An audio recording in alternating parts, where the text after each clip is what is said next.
Billy Bob gave a grunt as he left the range of the last human FTL music station in this sector. Reaching out, he stabbed the entertainment console with a finger to turn off that damn Xeno shit before it gave him a headache. None of that click-clack bullshit for him. Hurt his ears. Thinking it over, he turned his entertainment console over to his private collection. Round, round, I get around. He grinned as the Beach Boys filled his cockpit. Real human music is what this was, back when times were simple, and they only had to worry about nukes and commies. He had a whole collection of pre-contact music that he liked to play on his long-haul routes. Most Xenos hauled cargo in massive ships, with crews of around 50. They needed the companionship, and security of travelling in bigger groups. Plus they needed someone to grow food, tend to the sick and sing songs, all that sort of thing. They tended to freak out if they didn't have someone to fill each job position. But humans? Well, humans didn't mind strapping themselves to a giant rocket and firing off with a more mid-sized cargo bay all on their own. Being alone didn't scare humans as much as it did all those Xenos. Plus, it was damn good money being the only ones to take the extra long routes out to the isolated colonies that didn't need a whole atlas worth of cargo. The Xenos had some sort of fancy title for this sort of position, but Billy Bob knew just what he was. All humans called this sort of job the same thing. It was a job as old as internal combustion, just now in space. He was Billy Bob, Space Trucker. Billy Bob was good at his job. He'd taken it up after a tour of service in the Navy as a bomber. Knowing how Xenos hated being isolated, humans had realized they didn't scan for small ships, and the concept of long-range fighter bombers with single pilots was completely foreign to them. Taking advantage of this, humanity created whole squadrons of the things to terrorize core systems while their fleet of capital ships mostly fought on the defensive in their own territory. This meant humans were hard to fight on traditional Xeno terms. Instead of big capital ship battles to decide the fate of wars, they just sat around and defended the outer colonies, while those hard-to-detect squadrons of fighter bombers devastated morale back home. Of course, humans could trounce most militaries once they landed anyway.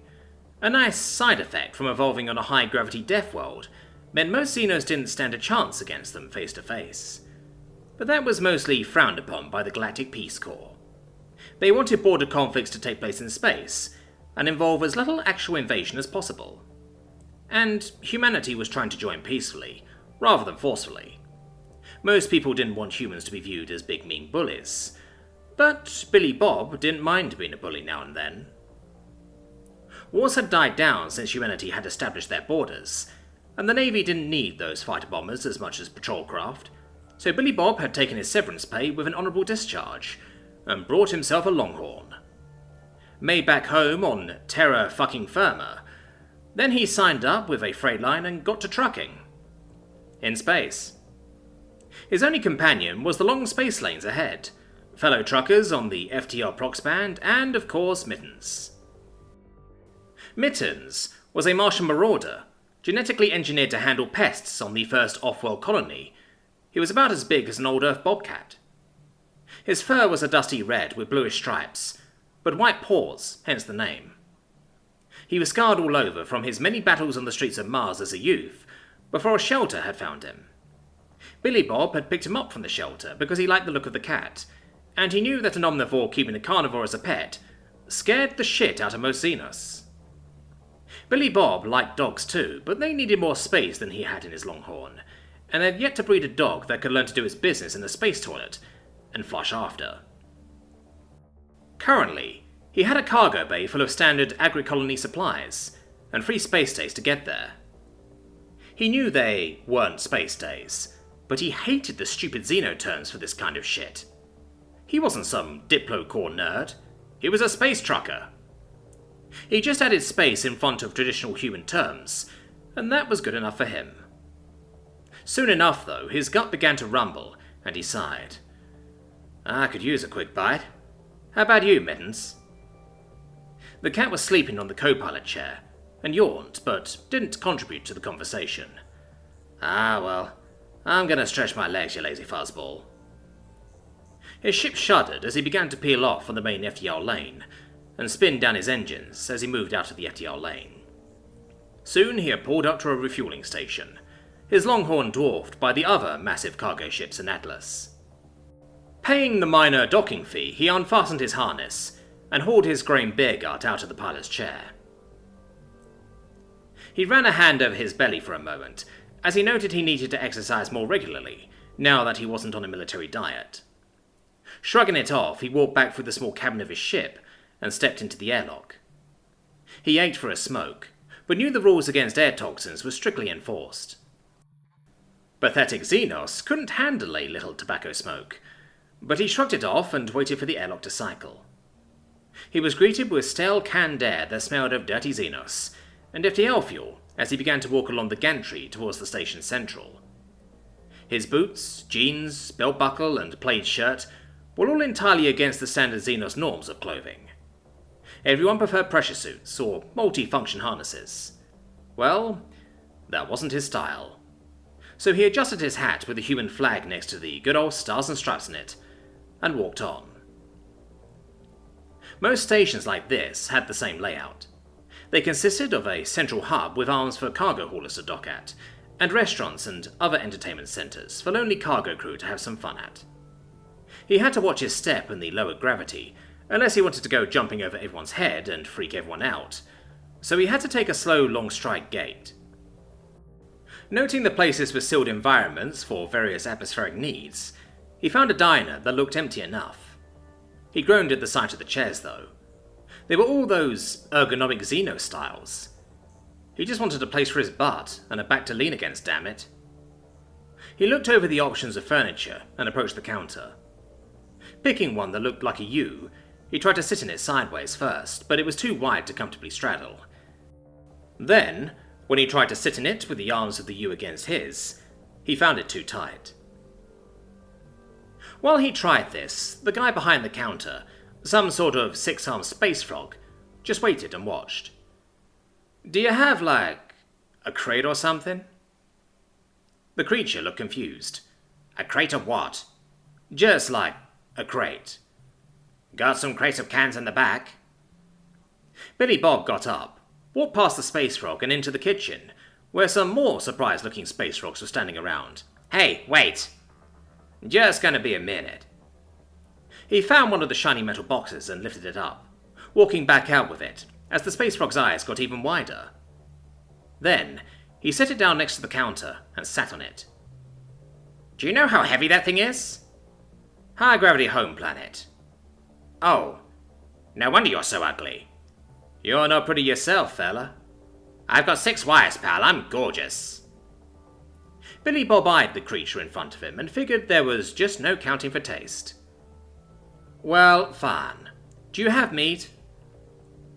The creature shuddered for a moment, 3 bulbous sacs along its blue neck expanding for a moment. "Ugh, a carnivore, huh? Omnivore, thank you very much. Do you have anything resembling bacon and eggs?" He waited for the creature's implant to translate the term, before he saw the blue sacs turn a little green. "That's disgustingly barbaric." Billy Bob let out a sigh. How about protein mush and space pancakes? It had taken Billy Bob ages to tweak his translator to understand custom input just the way he liked. Protein mush would translate, but space pancakes wouldn't normally. But he'd be damned if he bothered to remember the Xeno term for those green flapjack type things. "Yes, that we have. And butter?" It was a long shot. Even the translator struggled to convey the term. "Spreadable animal fat?" "You know what, never mind. How about space maple syrup?" "Yes, we have sugar tar." "Close enough. Coffee?" A blank face was the response. Space coffee?" "Dear religious figure, you'd want to consume some of that stuff in liquid form?" "Yes, is that not normal?" "No! Combat stimulants are not normal to consume as a drink." "Shit. Guess this place hasn't had visitors from our Diplo Corps then. Do you have anything with caffeine in it?" The creature looked at him warily. "We keep some space tea for visiting space foxes." He meant the Tritari, but Billy Bob thought they looked like space foxes, and as such made his translator use the term. "Oh, good. Well, bring me some boiling water, 3 bags of that, and then another glass full of ice about this big." He held up his hands to show. "Are you coming out of a hibernation cycle? That's an absurd amount of liquid." "We don't hibernate, we're just dense." The frog muttered something about the accuracy of the statement, then spoke up. "Look, do you have the currency to pay for this?" Yeah. He pulled a bill out of his pocket and slapped it on the table. "What's that?" Billy Bob looked down at First World President Schwarzenegger's face. "Sorry, wrong currency."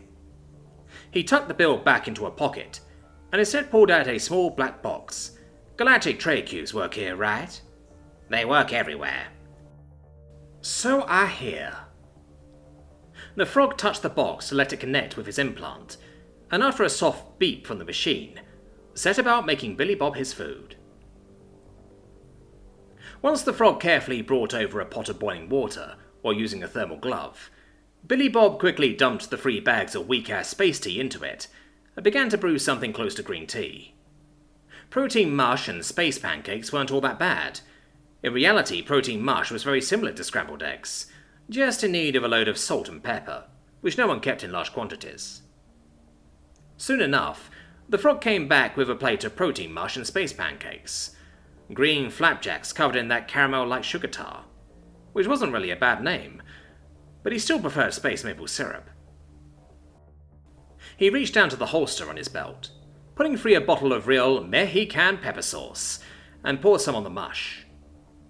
When the frog squinted and leaned in, he held up a hand. "Whoa there, pal, that stuff has capsaicin in it." The frog backed up, looking horrified. "You consume chemical weapons?" "Just for flavor." The frog decided to move down the counter, and clean a section of it far away from Billy Bob. He ate in peace, pouring some of the brewed tea into the glass of ice to cool it down, and drink his iced tea. The place was quiet, which suited him just fine, but soon there was another guest. Billy Bob looked over as it slipped easily into one of the ergonomic Xeno chairs. It was fairly tall, about a half-foot over his head. He refused to use metric, even in space. Fairly slim, but not outrageously so. It was wearing some sort of black cloak and what looked like a survival suit beneath it. It was a bipedal humanoid, but sported 4 long arms instead of 2. Its face was shrouded in the hood of the cloak, all mysterious-like. The frog seemed extra cautious with his visitor, perhaps because 2 unusual clients at once didn't bode well to him. They had a quiet conversation, ending with the frog looking down the way at Billy Bob.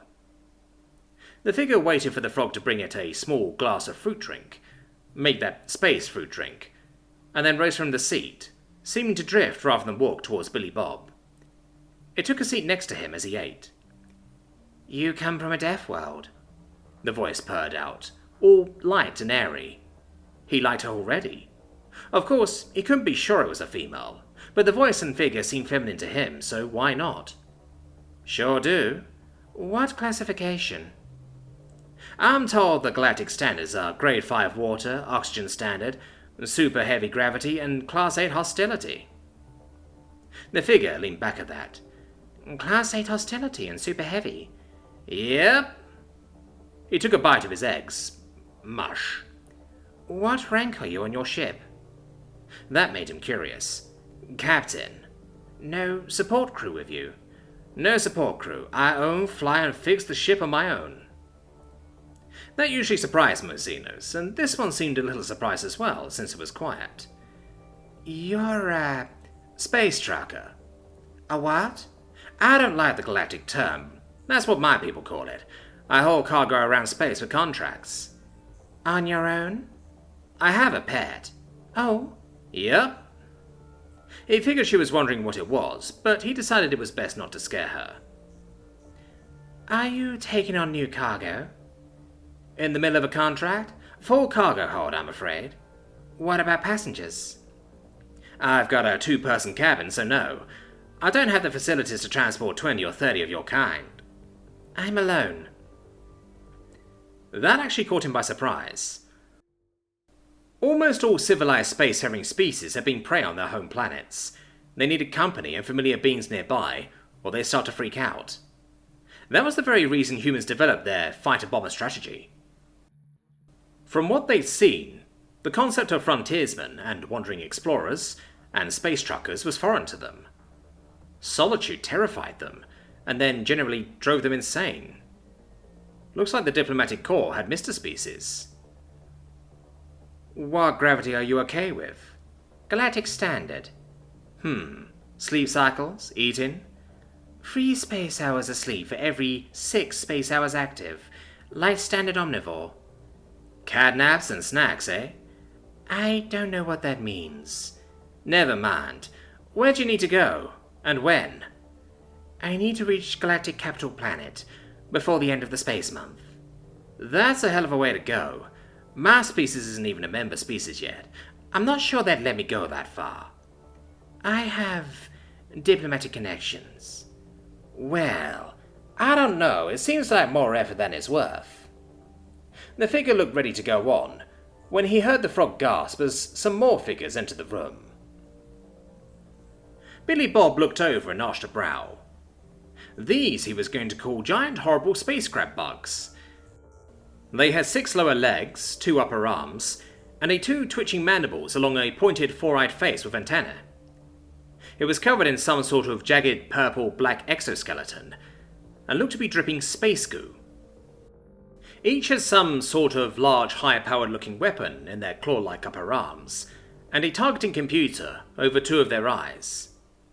Humans so far were unique in the universe for their ability to compute depth and speed in their heads. Something as simple as playing catch was nearly impossible for species without computer assistance. The Spectre lady moved behind him, and he realized he was being dragged into something he didn't understand. He didn't like that. You! They skittered forward and fanned out. 6 of them took up most of the area across the diner, between him and the door. When the creature spoke, the mandibles had to part from the face to expose some flesh beneath. Billy Bob froze as he saw the hole the creature was speaking out of. It looked like an asshole. He worked hard to keep his face straight and not burst out laughing, as he quickly set his translator to refer to these creatures by some custom inputs. Puny ugly creature, I am Captain Asshole of the Assface Empire. You must tread carefully or face the wrath of all ass-faces. The one behind you is our mortal enemy, you. My translator is telling me you are showing mirth and amusement. The creature said the last bit with confusion, as Billy Bob was laughing. It jabbed the weapon in his face. Stop that! You will rue the day you mock Captain Asshole. I'm sorry. Your translator isn't, set to my species properly. This is fear and terror, really. It paused, unsure now. Hand over the diplomat. Look, I really hate to get dragged into shit I don't understand. My species is very new to the galactic political scene, so I don't see why this is my business anyway. He didn't like these creatures, but getting humanity into a war they didn't know about wouldn't be good for him on a personal level. Then the lady behind him whispered, I'll transfer 10 billion galactic credits to your personal account, if you help me. He always wanted to be a hero. Billy Bob yanked the bottle of pepper sauce from its holster, smashing it across Captain Asshole's face. The creatures were stunned by his speed, and Captain Asshole began to scream in pain as the hot sauce burned him. Billy Bob took the still boiling pot of water, tossing it at another ass-face, smacking it in the face as he then leaped forward with all the speed of a high-gravity death welder.